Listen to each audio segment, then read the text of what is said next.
This is Danny with another nutrition post for this week. So, today we're going to talk about something that I personally find really important and that I love to educate people on, just because it's something that is so relevant nowadays because everyone loves this food that I'm about to discuss, or foods that come from that other food. So I just want to discuss and kind of like educate you guys a little bit more on this.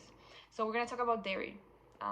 Unfortunately, I'm here to talk about how bad dairy is for you. And I know it sucks. I love dairy. I love cheese. I love chocolate.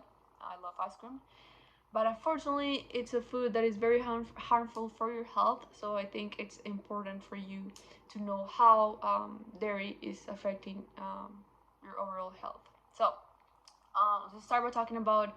I'm going to be talking about like products that come from cow milk.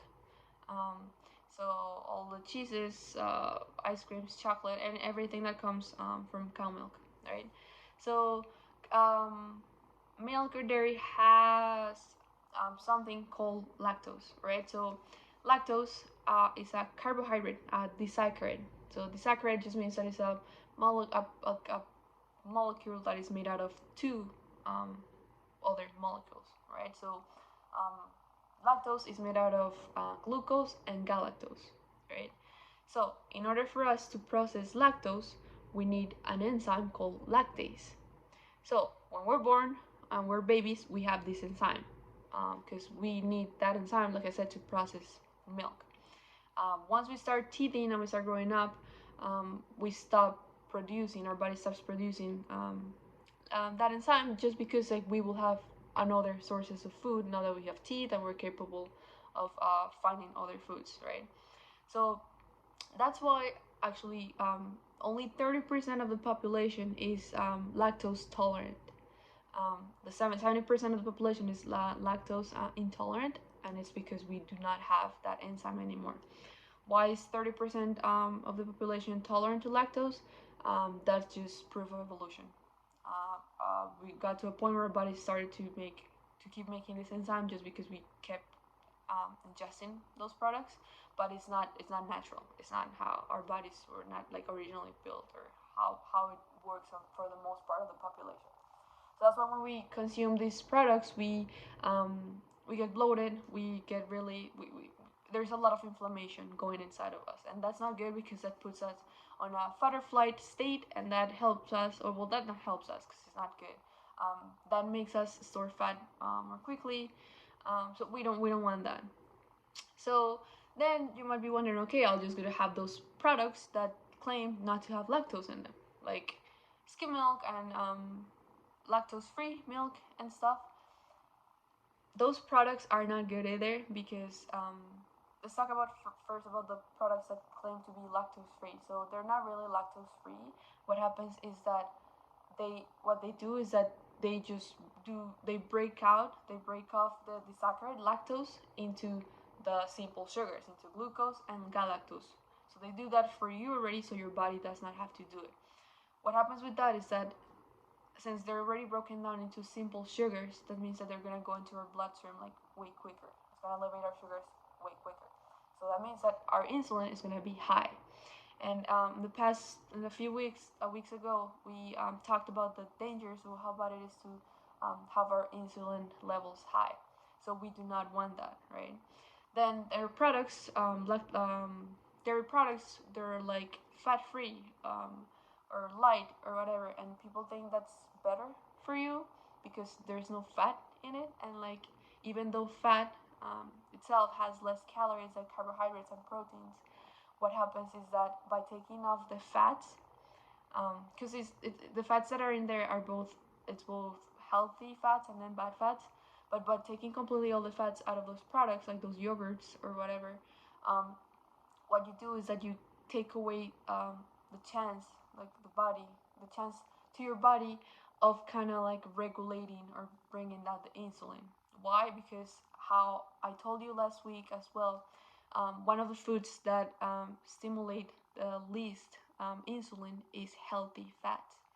So if we have this like free sugars going there, with some healthy fats, we're gonna help kind of like mitigate how high insulin is gonna go. If we take away the fats, then insulin is gonna peak because it's pure sugar in there. So yeah, calories might be a little bit more like might be high when or higher when you consume products with the fat, but I think it's worth it, and it's more beneficial to you, to your health, than just a couple extra calories. Um, so that's that.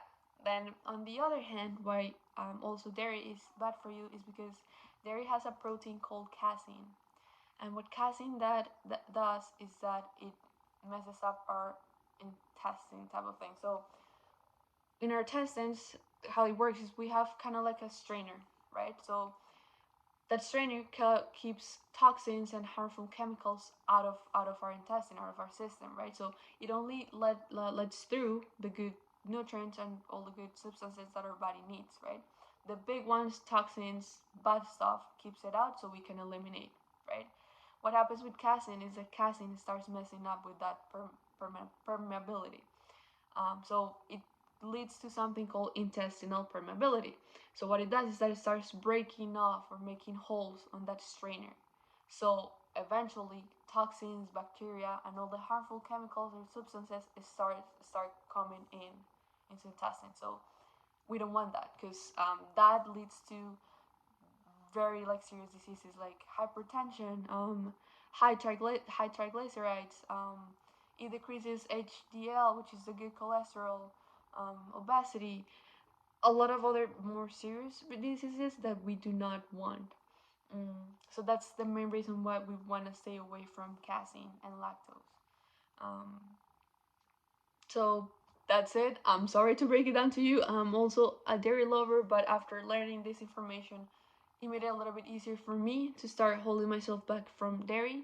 And I thought it was really important to share this with you guys because nowadays I think dairy is one of the foods that is in pretty much everything a lot, and people enjoy it so much.